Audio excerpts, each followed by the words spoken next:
PDS ration బియ్యం అక్రమ తరలింపును అరికట్టడానికి పోలీసులు, సివిల్ సప్లై అధికారులు నిరంతరం నిఘా ఉంచుతున్నారు.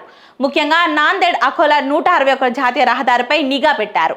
ప్రధానంగా రాత్రి సమయంలో రేషన్ బియ్యాన్ని ముఠా సభ్యులు తరలిస్తున్నట్లు స్పెషల్ బ్రాంచ్ పోలీసులు గుర్తించారు.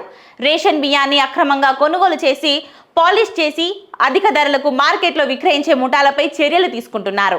పేదలకు అందాల్సిన రేషన్ బియ్యాన్ని పక్కదారి పట్టిస్తూ అక్రమ రవాణా చేస్తున్న అక్రమార్కులపై స్పెషల్ బ్రాంచ్ పోలీసులు ఉక్కుపాదం మోపుతున్నారు. రేషన్ బియ్యం అక్రమ రవాణా తరలింపుకు చెక్ పెట్టేందుకు పోలీసులు వ్యూహాత్మకంగా వ్యవహరిస్తున్నారు. రేషన్ బియ్యం తరలిస్తున్న అక్రమార్కుల భరతం పడుతున్నారు. ఇక ఈ నేపథ్యంలోనే పక్కా సమాచారం మేరకు స్పెషల్ బ్రాంచ్ పోలీసులు తమ ప్లాన్ ప్రకారం సంగారెడ్డి జిల్లాలోని నాందేడ్ అకోలా 161 రహదారిపై చౌట్కూర్ మండలం తార్దన్పల్లి టోల్ ప్లాజా వద్ద వాహన తనిఖీలు చేపట్టారు.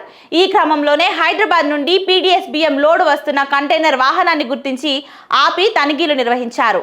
ఆ కంటైనర్ వాహనంలో బియ్యం సంచులతో ఉన్న లోడును గుర్తించారు. సంచుల్లో ఉన్నది పీడీఎస్ బియ్యంగా అనుమానించి డ్రైవర్ను ఆరా తీశారు. డ్రైవర్ పొందలేని సమాధానాలు ఇచ్చాడు. బియ్యం లోడుకు సంబంధించిన ఎలాంటి అనుమతి పత్రాలు డ్రైవర్ వద్ద లేకపోవడంతో కంటైనర్ వాహనంతో పాటు అందులో ఉన్న పీడీఎస్ బియ్యం సంచులను స్వాధీనం చేసుకుని సీజ్ చేశారు.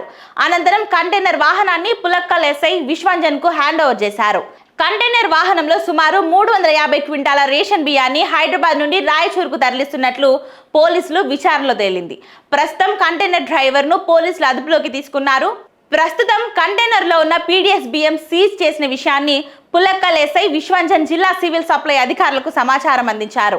ఈ ఘటనపై సివిల్ సప్లై అధికారులు వచ్చి పరిశీలించి పీడీఎస్ బియ్యంగా నిర్ధారించి ఫిర్యాదు చేసిన తర్వాతే కేసు నమోదు చేస్తామని ఎస్ఐ విశ్వంజన్ స్పష్టం చేశారు.